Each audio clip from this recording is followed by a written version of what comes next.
Magandang araw, Sir Joseph. Itago niyo na lamang po ko sa pangalang Henry. Ang kwentong ibabahagi ko ay kwento ng isang taong naging malapit sa akin. Isang hindi ordinaryong binata na masasabi mong iba sa lahat ng aking nakilala. Taong 1993 nang maganap ang kwentong ibabahagi ko sa inyo. Nasa 10 taong gulang pa lamang ako nito nang makilala ko si Kuya Renan. Isang hindi pangkaraniwang tao na hindi ko pa noon may paliwanag kung anong klase ba ito ng nilalang. Bastang naalala ko lamang tungkol sa kanya ay ang kanyang mga kabutihan na hindi naman makita o mapasalamatan ng mga tao sa kanyang paligid. Totoo ngang nasabi sa kanya na kapag nawala ay doon mo lamang mamimiss. Ganito kasi ang kwento ni Kuya Renan, Sir Joseph. Noong mga panahong ito'y madalas kong marinig ang sigaw ng aming kapitbahay na si Mang Berto, ang ama ni Kuya Renan na talaga namang hindi anak ang turing sa kanya. Tuwing umaga pagkagising ay makikita mong pasan-pasan na ang malalaking kahoy ng binata na noong si Kuya Renan. Nasa edad 20 na siguro ito noon. Walang sariling oras para sa paglalaro kaya lumaki na parang wala man lamang itong kaibigan. Walang nakakasalambuha at puro trabaho lamang ang nasa isipan.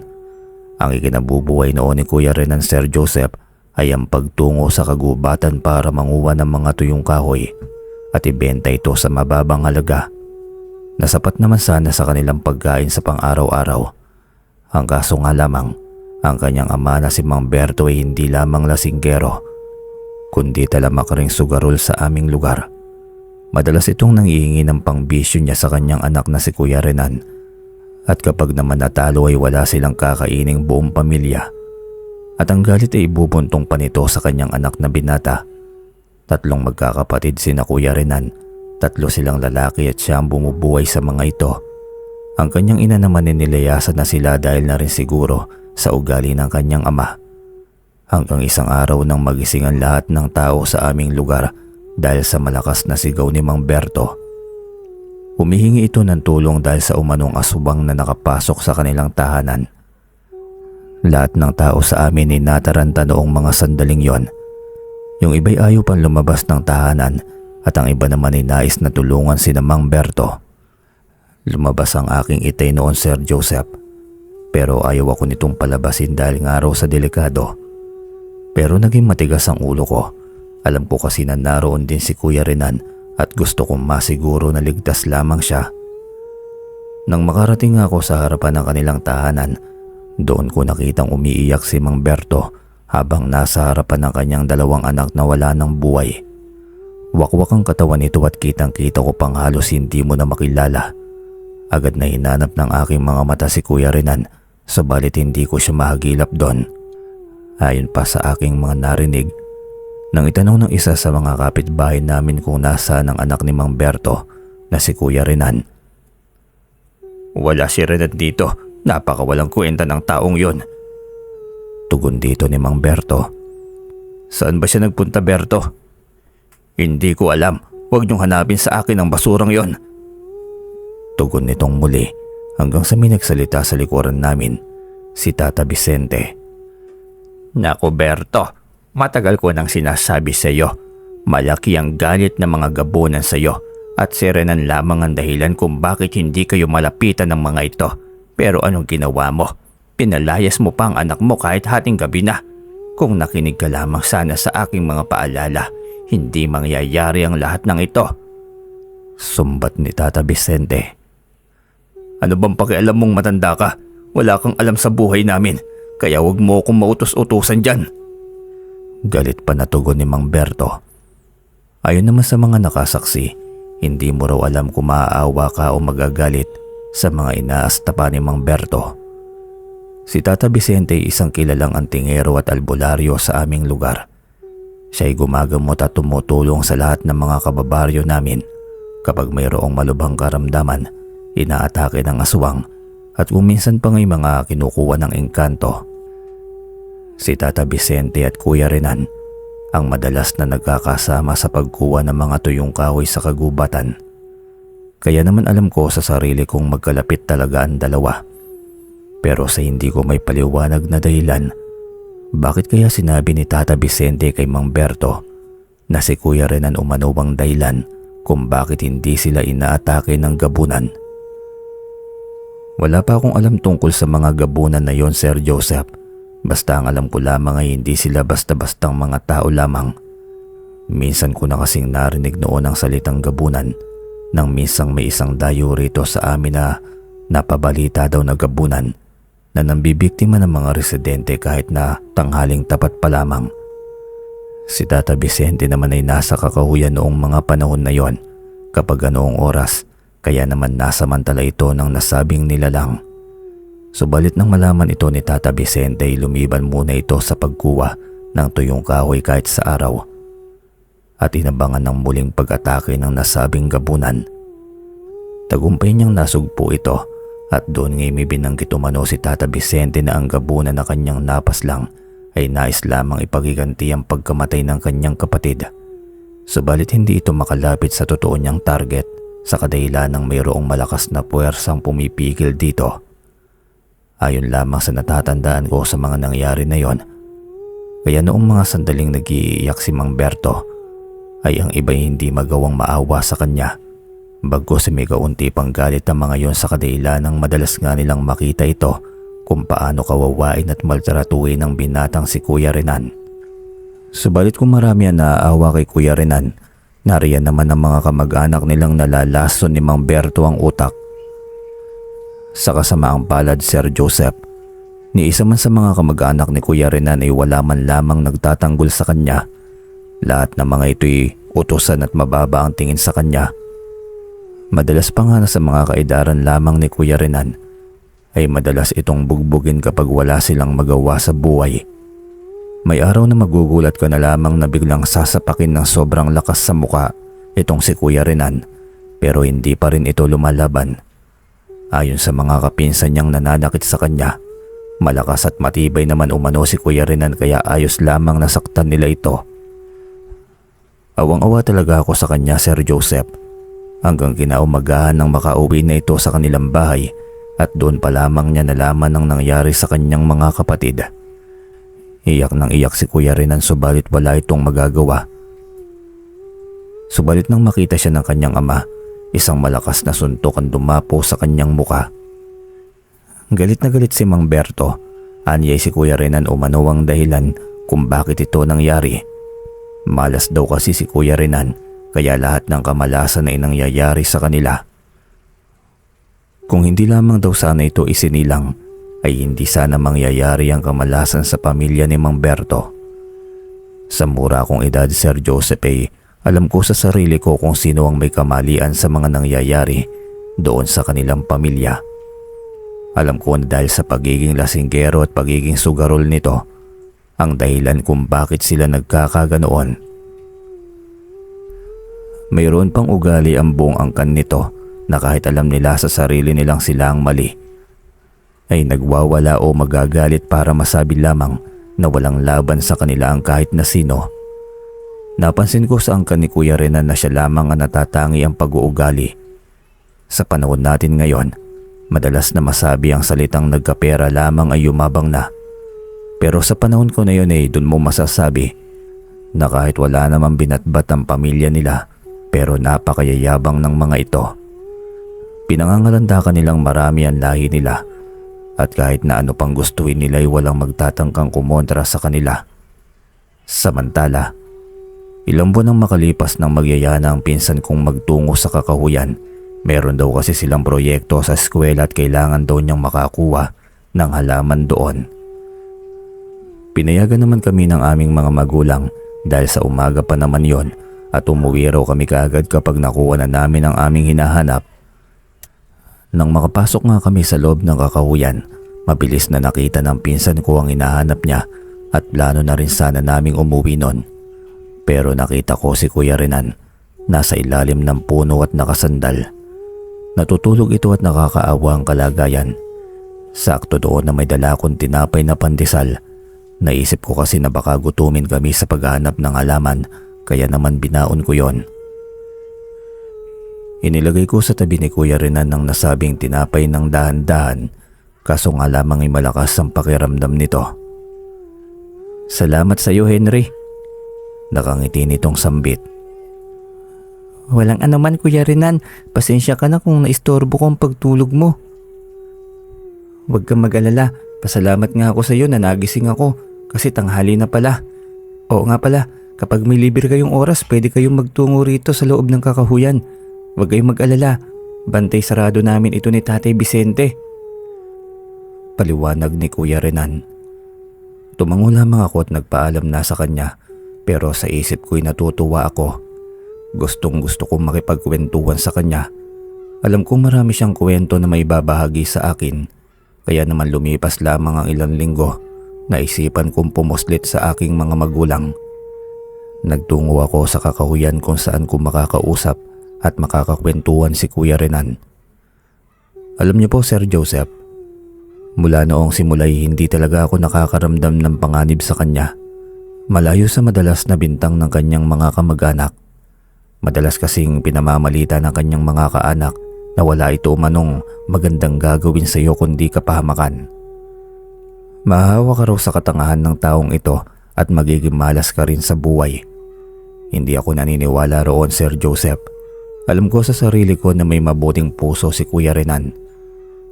Hanggang sa nakapasok nga ako sa kanyang tirahan, walang iba kundi sa loob mismo ng kakahuyan. Naroon si Kuya Renan at abala sa pagsasalansan ng mga tuyong kahoy na kanya umanong bebenta sa bayan. Sa murang halagay, nakakabili na siya ng kanyang bigas at ang mga gulay na lamang sa munti niyang sakahan ng kanyang inuulam. Henry, napasyal ka yata? Unang bungad nito sa akin habang nakangiti. Oo kuya, gusto ko lang kasi nang makakausap, naiinip ako sa bahay eh. Tanging tugon ko rito. Nagkausap kami ng ilang oras noon sa mga bagay na madalas kong maranasan. Tuwang-tuwa ito sa tuwing binabanggit ko ang mga ginagawa sa eskwela. Ayon kasi sa kanya ni minsan daw ay hindi siya nakatapak sa loob ng paaralan. Hindi katulad ng kanyang mga kapatid. May luwas sa mga mata niyang sambit na bigla ko ring ikinalungkot. Nang mapansin ko ngayon ay iniba ko na lamang ang usapan at napadako ako sa katanungang mayroon pa bang ibang kinakatakutan itong si Kuya Renan. Maya-maya lamang ay halos malaglag ang pangako sa kilabot sa mga sumunod niyang kwento. Alam mo Henry, hindi ko alam kung maniniwala ka pero totoo ang mga sasabihin ko sa iyo. May mga nilalang na nagbabantang lusubin ang baryo natin. Ilang beses na rin akong humarang sa kanila at itinataboy ang mga nilalang na yon. Nakakapangilabot sila. Hindi mo akalaing umiiral sila sa mundong ito, Henry. Pagbungad na kwento ni Kuya Renan. Magtutuloy pa sana ang kanyang kwento nang makarinig kami ng pagtawag sa hindi kalayuan, si Tata Vicente. Oy mga apo, mukhang masaya yata yung kwentuhan nyo ba? Tanong nito. Kayo pala Tata Vicente, nabisita si Henry dito at napasarap ang kwentuhan namin. Mano po Tata Vicente, nainip po kasi ako sa bahay at wala akong makalaro. Wala namang masama sa pagtungo mo rito iho, pero paano na lang ang sasabihin ng mga magulang mo oras na malaman nilang nagpupunta ka rito sa kakahuyan? Bueno, kapag nakausap ko na lamang ang ama mo, sasabihin ko na lamang na nasa maayos ka lamang na sitwasyon tuwing tumutungo ka rito. Nakangiti pa nitong saad, sabay himas sa aking ulo. Natuwa naman ako dahil doon, alam kong makikinig sa kanya ang aking ama sa kadahilan ng minsan na nitong nailigtas ang kanyang buhay na minsan umanong mayroong mambabarang na bumarang sa kanya. Malakas ang nakabangga niyang mambabarang na bagay namang mabilis na lamang natalo ni Tata Vicente. Tapas lang nito ang mambabarang sa isang iglap lamang kahit nakausap lamang ito sa pamamagitan ng pananalita sa harapan ng mga kandila habang ito ay nag-oorasyon. Yun lamang ang kwento na madalas kong marinig kay tatay noon, kaya siguradong papayagan ako nito kung si Tata Vicente ang magpapaalam. Lumipas pa nga ang mga oras ay hindi ko na malaya na malapit na palang magtakip silim. Hanggang sa may kakaibang hangin na humampas sa aming tatlo ni na Kuya Renan at ni Tata Vicente. Sa akin ay simpleng hangin lamang ito pero sa kanila iba. Renan, ni Tata Vicente na bagay namang tinanguan ni Kuya Renan. Henry, kailangan mo nang umuwi. Baka mapagalitan ka na ng iyong mga magulang. Sambit ni Kuya Renan na alam ko sa sarili kong may kakaibang nangyayari. Kaya ganun na nga ang nangyari, Sir Joseph. Umuwi ako sa amin at tulad ng inaasahan ko ay kinagalitan ako ng aking ama. Anya'y masyado raw delikado kung magpapagabi ako sa labas ng aming tahanan. Pero imbis na magsinungaling ay sinabi ko kay ama ang katotohanan. Sinabi ko sa kanya na nakipagkwentuhan lamang ako kay Kuya Renan at kay Tatay Vicente.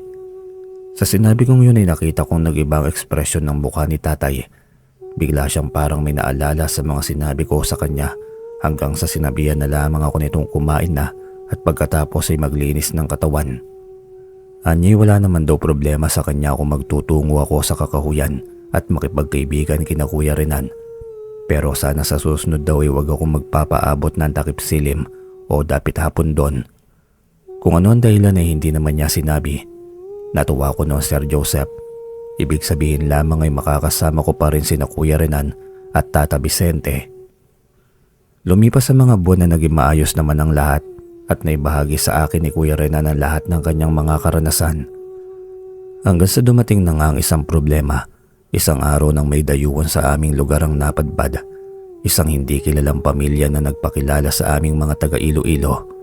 Dito na raw kasi nakahanap ng bagong trabaho ang kanilang padre de pamilya, kaya naman lumipat na rin sila ng matutuluyan. Binubuo ng 5 katao ang kanilang pamilya, ang mag-asawang sina Mang Lorenzo at Manang Busyang. Saka mayroon itong 3 dalagang mga anak. Hindi ko na rin maalala mga pangalan ng mga ito, kaya hindi ko na lamang babanggitin pa. Pero magaganda ang mga dalaga. At talaga namang tuwang-tuwa ang mga kabinataan sa aming lugar. Sa katunayan nga yan ay lahat ng mga binata sa amin ay gabi-gabing umaakyat ng ligaw sa tahanan ng pamilyang yon. Sobrang haba ng pila sa labas ng kanilang bahay, makausap lamang at malapitan ng mga dalaga. Pero si Tata Vicente ay ibang kutob, hindi maganda. Yun kasi ang minsang narinig ko na mag-uusap ang dalawa. Doon ko lamang din napansin na si Kuya Renan lamang pala ang binata na hindi man lamang interesado sa mga magagandang dalaga. Renan, siguro naman ay maging ikaw ay nararamdaman mo rin yun, hindi ba? Tanong ni Tata Vicente. Opo, Tata Vicente. Napakadilim po ng aura na bumabalot sa pamilyang yon. Pero paano ko sasabihin sa mga tao yon? Hindi nila ako paniniwalaan. Parte ng ensayo mo, Renan. Kailangan mong magapi ang mga kampo ng kadiliman. Nahalata namang pulos kasamaan lamang ang hatid sa ating baryo eh. Ibig niyo pong sabihin, Tata Vicente, hindi niyo ako matutulungan? Tumango lamang ang matanda, sabay sabi pa nito. Kahit gustuin ko man rin ay hindi maaari dahil mayroon akong misyon na gagampanan sa kabilang lalawigan. Mas malakas na kalaban ang kakaharapin ko ron na siguradong mahihirapan ka kung sa'yo ko yun ipapagawa. Tama-tama lamang ang pamilyang yan para sa iyong pag-iensayo. Maayos namang nakapagpaalam si Tata Vicente, Sir Joseph. Sa katunayan nga niya ay binigyan niya pa ako ng isang bagay na magagamit ko raw sa oras ng pangangailangan. Nakabalot lamang ito sa isang kulay pulang panyo at sabi ni Tatay Vicente sa akin, huwag ko raw bubuksan hanggat hindi ko pa kailangan. Kaya ibinulsa ko na lamang ito at sinigurado na hindi ito mawawala sa akin. Lumipas ng mga ilang araw at gabi, Sir Joseph. Yung bagay na binigay sa akin ni Tata Vicente inilagay ko sa isang maliit na lagayan na ginawa kong palawit sa kwintas. Dahil doon palagi ko nang kasama ang nasabing bagay na yon. Pero balik po tayo sa kwento. Ilang araw nang wala si Tata Vicente at tila ba may isang dilubyo sa aming buhay dito sa aming puok. Ilang residente na kasi ang nawawala. At halos gabi-gabi na lamang na mayroong 1 o 2 katao ang hindi na natatagpuan pa. Katakataka rin puro mga kalalakihan ng biktima o tamang sabihing mga nawawala lamang. Pero iba talaga ang kutob ko lalo na ng aking ama. Henry, sa ngayon kahit na araw ay hindi ka na muna papayagang magtungo sa kakahuyan. Mahirap na, lalo ngayon na wala si Tata Vicente. Bilin sa akin ni Tatay. Opo, Itay.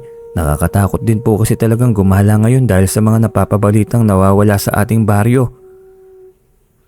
Malaki ang hinala kung may kinalaman ng bagong saltang pamilya. Diyan sa ating baryo. Wika ni tatay sabay hawak pa sa kanyang balbas. Napaisip din ako matapos kong marinig yon. Doon ko na napagtanto na ito yung matalinagang usapan ni na Kuya Renan at ni Tata Vicente noong nakaraan. Ngayon ay malino na sa aking isipan na ang pamilyang binubuo ng 5 katao ay malaki ang kinalaman sa mga nangyayaring pagkawala ng mga kabinataan sa amin. Isang gabi habang nasa loob lamang ako ng bahay namin nang bigla akong makarinig ng kaguluhan sa labas. Mabilis na tumayo rin si Itay noon at nang buksan niyang pintuan sa aming tahanan ay bumungad sa amin ang mga kabinataan na nagtatakbuhan.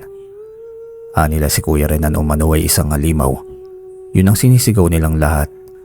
Kaya naman mabilis akong lumabas at isinigaw na hindi totoo ang mga sinasabi nila. Subalit isang binata naman ang lumapit sa amin ni Itay at tahasang sinabi nito ang kanilang nasaksiyan. Nasa pila umano sila noong dumating si Kuya Renan at bigla-bigla na lamang itong pumasok sa loob ng tahanan ng mga dayo. Si Mang Lorenzo ang narinig nila noon nakatalo ni Kuya Renan hanggang sa isinarado na ang pintuan at bintana ng kanilang bahay. Dahil doon umano narinig nila ang mga sigawan ng pamilya. Gusto nilang pumasok upang tumulong pero hindi nila magawa dahil na rin sa hindi nila may paliwanag na dahilan kung bakit bigla na lamang bumigat ang kanilang pakiramdam. Para umano silang napako sa kanilang kinalalagyan, tapos ilang minuto ang makalipas ay nawala na ang naririnig nila nang biglang bumukas ang pintuan at iniluwa nito ang isang nakakapangilabot na nilalang. May maputi itong buhok at babalahibo, may timang balat at nangingintab pa. Ayon sa saksi, natagpuan na lamang nila na wala ng buhay ang mga mag-anak sa loob ng kanilang tahanan. Samantalang si Kuya Renan lamang umano ang nakita nilang pumasok sa loob nito. Dahil nga doon Sir Joseph ay naisip nilang si Kuya Renan pala ang totoong aswang na nambibiktima sa aming lugar. Gusto ko siyang ipagtanggol noon pero paano? Hindi ko alam. Basta ang alam ko lamang ay mabait si Kuya Renan. Saka si Itay, alam niyang hindi iyon kayang gawin ni Kuya Renan. Basta ang nasabi ko na lamang noon sa nagkuwento sa amin na nasisiguro kung may ibang dahilan si Kuya Renan kaya niya nagawa yon. Dahil nga sa pangyayaring yun ay naging usap-usapan ng pangalan nito, ang kapitan del barrio namin ay nais na atulan si Kuya Renan hanggang sa gumawa nga sila ng aksyon kinabukasan. Tinugis nila ito at wala naman kahirap-hirap na nadakip dahil sa hindi naman ito nanlalaban. Makikita mo lamang sa mukha niya ang isang walang buhay na itsura, walang emosyon na para bang tanggap na ang mangyayari sa kanya. Lumipas pa nga Sir Joseph ang ilang oras. Naiiyak na ako ng mga sandaling yon, lalo na noong makita ko ang kalagayan ni Kuya Renan. Nakatali siya sa isang poste na mayroong mga naglalaki ang tuyong kahoy sa ilalim nito na alam mo namang gagamitin para sunugin siya ng buhay. Halos magwala na ako noon, pinipigilan lamang ako ni Itay. Renan, matagal na naming naririnig na ganito ang ginagawa mo pero hindi ka namin inaaksyonan. Dahil sa wala namang kaming matibay na ebidensya. Pero ngayon marami ang nakasaksi sa ginawa mong pagpaslang sa pamilya ng mga dayo na yon. Ikaw ay hahatulan na ng mamamayan. Pahayag ng kapitan. Mabilis namang tumugon si Kuya Renan. Ipinagtanggol ko lamang ang baryo. Tipid nitong tugon habang nakayuko dahil na rin sa siguro'y pagod na. Sinungaling ka, ikaw ang salot sa baryong ito. Oo nga, ikaw lang naman na may kakayahang gumawa ng mga karumal-dumal na krimen dito eh. Paawa-awa pang mokong, dapat ka na talagang sunugin. Sigaw ng mga tao na nagtitipon sa lugar na yon. Subalit isang boses ang narinig nila na tila nagpahinto sa kanilang ginagawa. Magsitigil nga kayo, walang kasalanan si Renan sa nangyari at totoo ang sinasabi niya. Ako ang nag-utos sa kanya na gawin ang bagay na yon. Si Tata Vicente. Pero Tata Vicente, isang halimaw daw si Renan at alam mo ang tungkol dito? Tanong ng kapitan. Hindi ko alam ang sinasabi mo. Si Renan ay aking estudyante, kapitan. Baka nakakalimutan mo. Ako rin ang nagligtas noon sa baryong ito sa mga aswang at plano kong ilipat lahat ng kaalaman ko kay Renan. Pero Tata Vicente, marami ang saksi sa krimeng ginawa niya. Siya lamang ang pumasok sa loob ng tahanan ng mga dayo at pinagpapapaslang ang mga ito. Hindi sila mga normal na tao lamang. Ang pamilyang yon ay lubos na mapanganib. Sila ang mga pumapaslang na mga walang kalaban-laban ng mga residente dito sa baryong ito. Kaya mo bang patunayan yan, Tata Vicente? Singit na tanong naman ng isa sa mga nakasaksi sa ginawa ni Kuya Renan. Pasensya na pero hindi nyo maiintindihan kahit na ipaliwanag ko pa. Nakayuko nitong tugon. Kung gayon walang basihan ang sinasabi mo, samantalang kami ay kitang-kita ng mga mata namin kung paano paslangin ng halimaw na si Renan ang pamilyang yon. Galit naman na sambit ng isa sa mga kamag-anak ni Kuya Renan. Siya nga pala si Kadyo. Manliligaw nga din pala ito ng isa sa 3 dalaga pero mayroon na itong anak at asawa. Hindi ko nga mawari kung bakit ito hinahayaan lamang ng kanyang pamilya na manligaw pa rin sa mga kadalagahan kahit na may pamilya na. Ang mga katwiran niya, gwapo raw siya at lahat ng gagawin niya ay hindi tututulan ng kanyang asawa dahil sa takot na iwan siya nito. Pero kung ako tatanungin Sir Joseph, hindi ko mahanap kung saan banda ba ang pagkagwapo nito. Mukha siyang talampakan na iniapak sa baga. Balik na lamang po tayo sa kwento. Si Mang Kadyo, si Mang Berhel at si Oscar. Mga kapinsan o kamag-anak ito ni Kuya Renan. Silang 3 sobrang galit na galit kay Kuya Renan noon. Alam ko sa sarili ko na hindi ito dahil sa pagpaslang niya lamang sa pamilyang yon, kundi dahil sa personal na dahilan. Kung ano man yun ay hindi ko na rin inalam pa. Pero may naikwento na sa akin noon si Kuya Renan tungkol sa 3 ito na ayon sa kanya ay siya raw ang dahilan kung bakit hindi na magawa ng 3 ang kanilang mga bisyo. Samantala, nang hindi na nga kaya pang ipagtanggol ni Tata Vicente si Kuya Renan, ay talagang bumagsak na lamang ang balikat nito at nagmamakaawang wag gagalawin si Kuya Renan. Sa kasamaang palad, si Kadyo ay isang napakasamang tao na pati ang matanda ay nais ding isama sa pagsunog kay Kuya Renan. Pinagtatanggol mo lang naman si Renan sa kadahilan ng kauri mo siya. Biglang singit ni Kadyo na dahilan ng bulungan ng mga tao. Uminit ang usapin tungkol dito. Ang ibang mga natulungan ni Tata Vicente noon ngayon ay nagkakaroon ng pagdududa. Lalo na nang biglang magsalita naman si Oscar, ang isa sa 3 kapinsan ni Kuya Renan, na malaki din ang galit sa kanya. Alam niyo ba mga kababaryo, itong si Tata Vicente ay kunwari lamang na tumutulong. Noong nakalipas na 5 taon, dinala ko ang anak kong may karamdaman sa kanya. Napagaling niya naman ito, pero ang kapalit, nakuna ng misis kong buntis noong mga panahong yon. Sa aking palagay ay siya mismo ang kumatay o kumain sa ipinagbubuntis ng aking asawa. Sambit ni Oscar na totoo namang nakuna ng misis na alam naman ng lahat ng mga tao sa amin. Subalit ang pagkakaalam ko'y nakuna ng misis nito nang minsan itong madulas sa ilog habang ito ay naglalaban noon. Masyadong mababa ang utak ng mga tao sa amin. Mabilis maniwala sa mga paratang kahit walang matibay na basihan. Alam kong halos lahat ng mga tao sa buong Pilipinas ay ganito. Porket sinabi ng isa na ganon, ay yun na ang paniniwalaan. Ayon pa nga kay Tata Vicente noong tumatambay pa ako sa kanila. Ang paniniwala umano ng mga tao ang mahirap nang ayusin kaysa sa ibang mga bagay. Kung ano ang pinaniniwalaan nito mula noon, handa itong mamatay para lamang ipagtanggol ang pinaniniwalaan nilang yon. Hindi dahil sa taus-puso ang paniniwala niya at alam niyang ito ang tama, kundi kahihiyan para sa kanilang mapatunayang hindi totoo ang kanilang pinaniniwalaan o masabing hindi tama ang mga paniniwala nila. Kaya naman nang marinig ko ito sa kanya noon ay hindi ko pa masyadong maintindihan, pero ngayon ay malinaw na sa akin ang lahat. Baliwala ang lahat ng sakripisyo at pagtulong mo kung sa huli ay sisiraan ka lamang ng isang beses at yun ang paniniwalaan ng karamihan.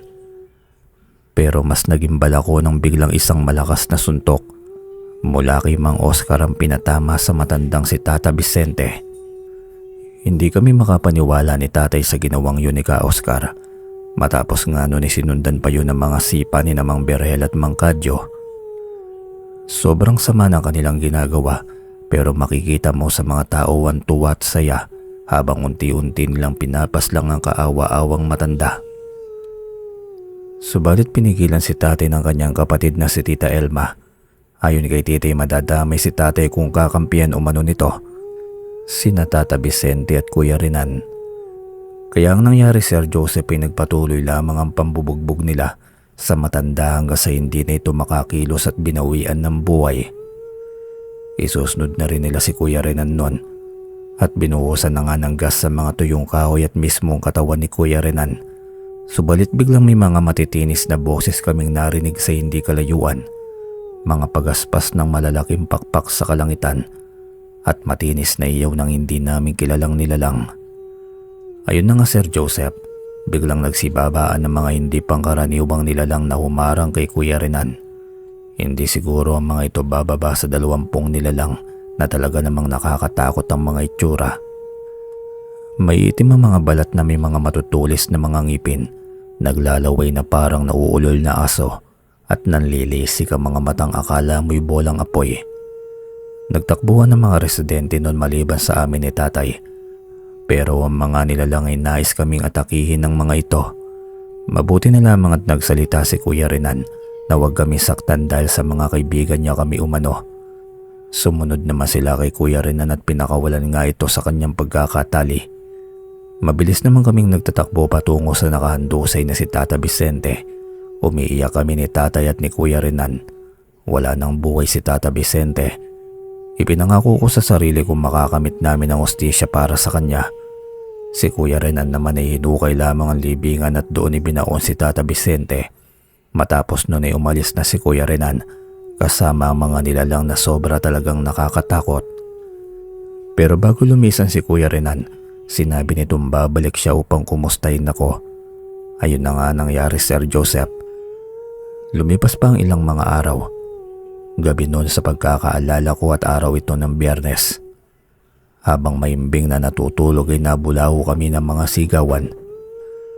Nang buksan nito ang bintana ay naglipa na nasa labas ng bahay ang mga nilalang na kung tawagin ay mga gabunan.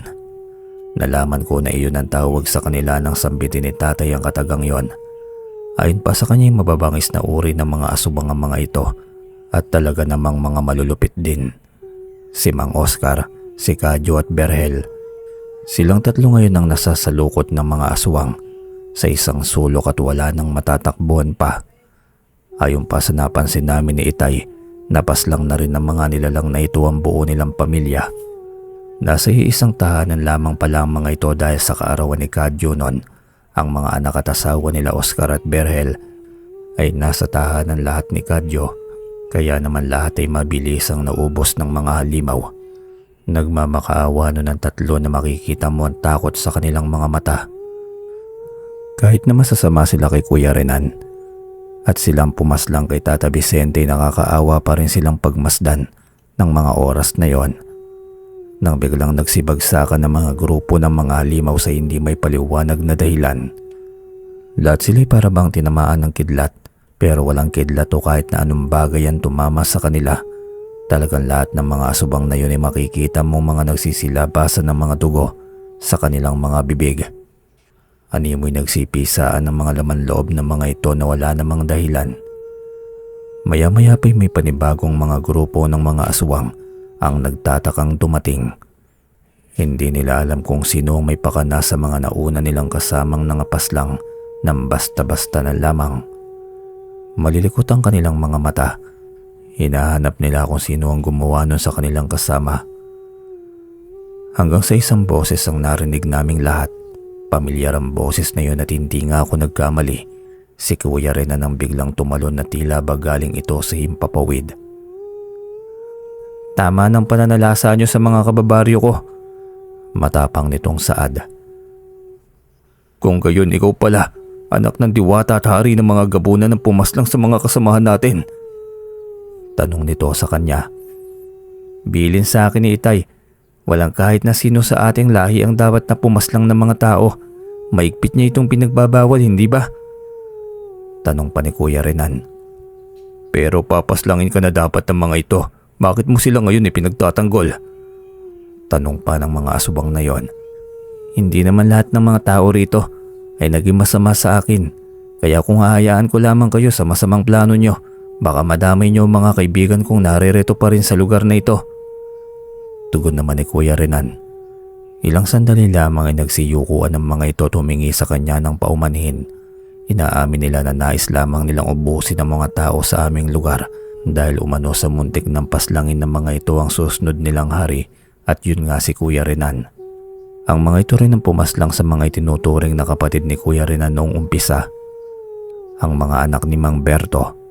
Pero hindi pala siya tunay na anak ng mga ito kundi ampun lamang.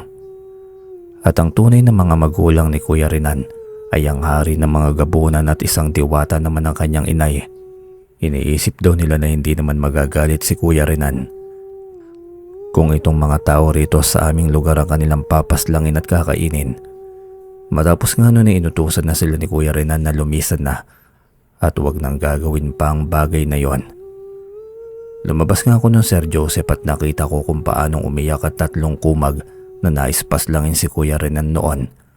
Nang makita nga ako ni Kuya Renan ay ngumiti siya sa akin at mabilis ding nawala sa aking paningin. Sina Mang Berhel, Kadyo at Oscar naman, hindi mo makikitang nagsasalita at nakatulala lamang na tila ba sinisisi ang kanilang mga sarili. Lalo na nang may isang kapitbahay namin ang nagsalita. Sayang talaga si Tata Vicente Renan. Hindi alam ng mga tao rito na kaya hindi tayo inaatake ng mga aswang na yan dahil protektado nila tayo noon pa man. Ngayon hindi natin masasabi kung gagawin pa ba ni Renan yun ng tapat matapos natin silang gawan ng masama at paslangin mismo ang taong matagal nang pumoprotekta sa atin. Dahil nga sa sinabi nito ay lahat ng mga tao roon sa amin ay biglang nagsiyukuan na tila ba nahihiya sa kanilang mga sarili. Basta ako, Sir Joseph, mula pa noon hanggang ngayon ay naniniwala ako mabuti si Kuya Renan. May 30 taon na po ang nakakalipas mula nang huli siyang nagpakita sa amin, maging sa akin, pero alam kong nariyan lamang siya at nagbabantay pa rin kaya wala nang mga nilalang ng dilim ang umaatake sa aming maliit na pamayanan. Nananatili pa rin ang ginawa kong kwintas na ibinigay naman sa akin ni Tata Vicente. Iniisip ko na ito ang swerte sa aking buhay. Hanggang dito na lamang po, Sir Joseph. Maraming salamat po.